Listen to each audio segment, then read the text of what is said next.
Supported by NHS England, NHS Select and UCL partners are running a series of webinars from January to March 2025 to support NHS trusts to plan and implement nitrous oxide waste mitigation activities. These are based on the nitrous oxide waste reduction toolkit, planned to launch early 2025. Welcome to part 1 of Understanding Nitrous Oxide in the NHS. This webinar is 15 minutes long. It is the first in a wider series of webinars designed to help NHS trusts who use nitrous oxide and nitrous oxide oxygen mixture to reduce waste that occurs when they are supplied to clinical areas that use them.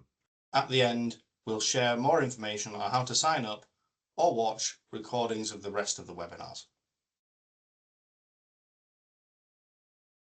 In this webinar, Understanding Nitrous Oxide in the NHS, Part 1, we explain what it is and why it is used in the NHS. We describe how it is typically supplied and focus on the issue of waste, how it occurs and why addressing it is crucial. The next webinar in this series, Understanding Nitrous Oxide in the NHS Part 2, will then cover the recommended actions to take in order to address and reduce this waste in different clinical areas. Many trusts have already benefited from Alethea Chakira's work in Scotland and the pioneering nitrous oxide project. This highlighted key opportunities for reducing nitrous oxide waste. For those new to this area, this video offers an introduction to nitrous oxide, its role in healthcare, and the significant potential for reducing its waste. Nitrous oxide is used as a medical gas. It is commonly administered to patients as an anaesthetic agent or as an analgesic agent for pain relief. This can be across a variety of settings in the NHS and is more common in some areas than others. The gas is available for patients in two ways. The first is as nitrous oxide oxygen mixture. This is a mixture of 50% nitrous oxide and 50% oxygen, used in maternity, emergency departments, endoscopy, and other settings. It is often called gas and air, and is also known by brand names such as Entonox and Equinox. We will be calling it nitrous oxide oxygen mixture. The second way is as pure nitrous oxide. The gas is mixed with oxygen by healthcare professionals and is used principally in anaesthetics and dentistry. Healthcare professionals can adjust the amount of nitrous oxide and oxygen to suit each patient. In this webinar series, it is called nitrous oxide.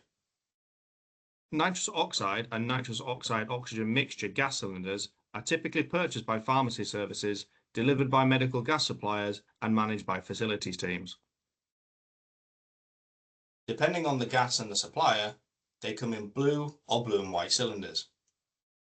Cylinders come in a variety of sizes to suit different types of supply. The type of system used to supply clinical areas with each gas differ depending on a few factors. These include historical practices in different trusts, physical infrastructure, contractual agreements, and clinical needs. Typically, nitrous oxide and nitrous oxide oxygen mixture is supplied to be used by health professionals for clinical use in two ways. One way is via portable cylinder systems. These systems use smaller, portable gas cylinders for point of care use. There are several types of portable cylinder systems. The best option will depend on the specific requirements of a department and trust policies. Portering staff, operating department practitioners, and healthcare assistants usually manage the storage, delivery, and maintenance of portable cylinder systems. The other way is via medical gas pipeline systems. Medical gas pipeline systems are primarily managed by estates and facility services in trusts, following health technical memorandum guidelines. Staff involved in handling medical nitrous oxide cylinders are specially trained to understand the gas properties and the correct operating procedures.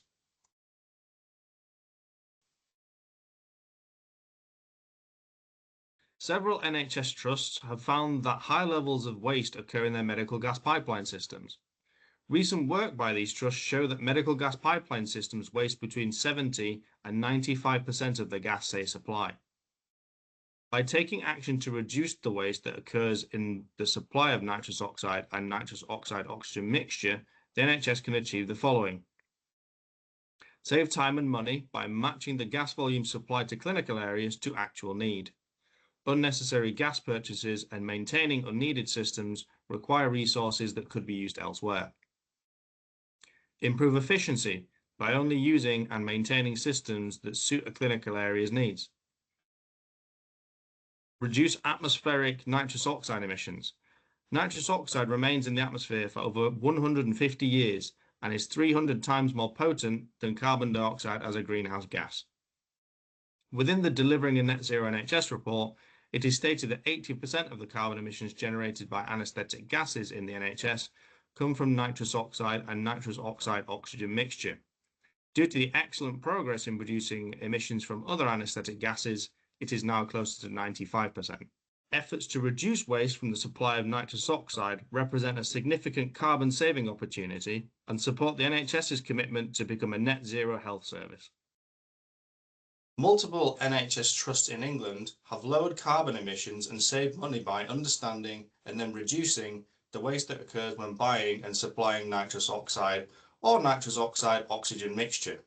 Importantly, they achieve this without disrupting care or hindering clinical access to nitrous oxide as required. Trusts have shared these figures with us from their local projects delivered over different periods of time. The image on the screen shows how a typical NHS hospital might manage and distribute nitrous oxide and nitrous oxide oxygen mixture gases across different apartments. This includes the use of both medical gas pipeline systems and portable cylinder systems. Components of a medical gas system include the manifold. Manifolds are often found in the basement or purpose-built areas. They connect large cylinders of gas to copper pipes to then carry it to clinical areas. Cylinders are arranged on manifolds in rows. These are known as cylinder banks. When in use, the manifold uses gas from one bank of cylinders. When this runs low, it automatically switches to the other bank.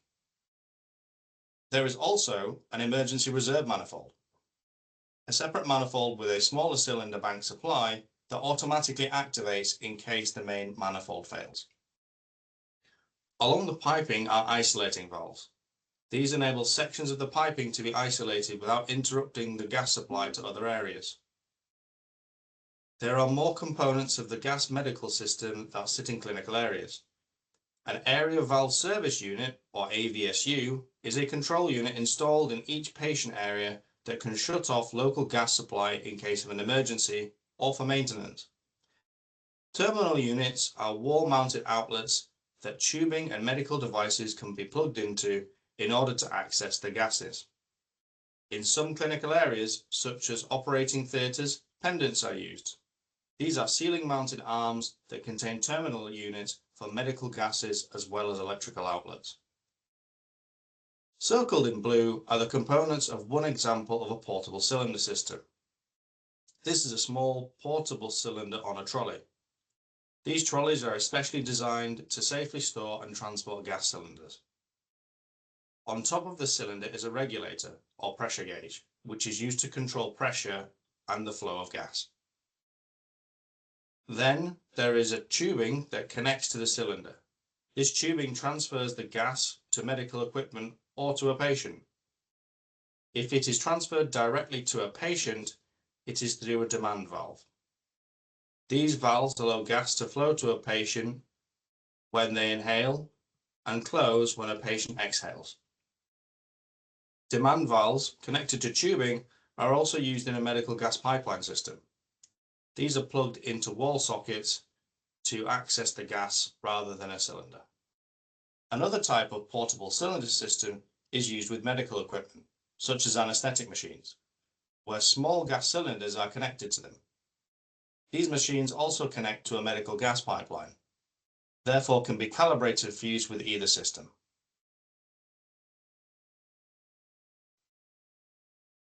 Trusts who have done work to understand how waste occurs in a medical gas pipeline system have found that leaks may occur at many points across them. The system is pressurized, and this can increase the risk of damage to pipeline components over time. Leaks may occur at the manifold, where it is connected to the copper piping, at terminal units, isolating valves, pendants and other medical equipment. Pipeline damage is rare, but can occur and cause leaks. Pipeline connections, for example, when a pipeline bends or turns a corner, can also be weak and cause leaks. The larger and more complex the system, and the further the manifold room is from the clinical area, the higher the risk of leaks. This is due to the increased number of potential leak points and the difficulty in detecting and repairing leaks in large, complex pipeline networks. In both medical gas pipeline and portable cylinder systems, routine deliveries where medical gas suppliers automatically swap used cylinders with full ones can lead to oversupply. Waste occurs when a truss has too many cylinders and some expire before they can be used. Waste can also occur in both systems when medical gas devices and flow meters are not turned off after use. Used cylinders sent back with any nitrous oxide or nitrous oxide oxygen mixture in them are vented to the atmosphere. Different NHS trusts may need to take different actions to reduce waste. However, due to the work led by Alifia Chakira and other projects undertaken across the NHS, we can provide recommended actions to reduce nitrous oxide waste based on what has worked for others. These actions are different depending on if a clinical area that is supplied with a gas is an area without use, with low use, or with high use. The actions cover both nitrous oxide and nitrous oxide oxygen mix.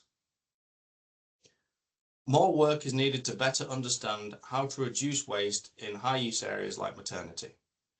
However, this webinar series does offer recommended actions based on successful initiatives from other trusts. To learn more about potential actions in maternity settings, join us for session Implementing Waste Mitigation Activities Inside Maternity, or watch the recording for insights. The next webinar in this series offers more information on how to find out if clinical areas are of no, low or high use, and what actions to implement in each area to reduce waste.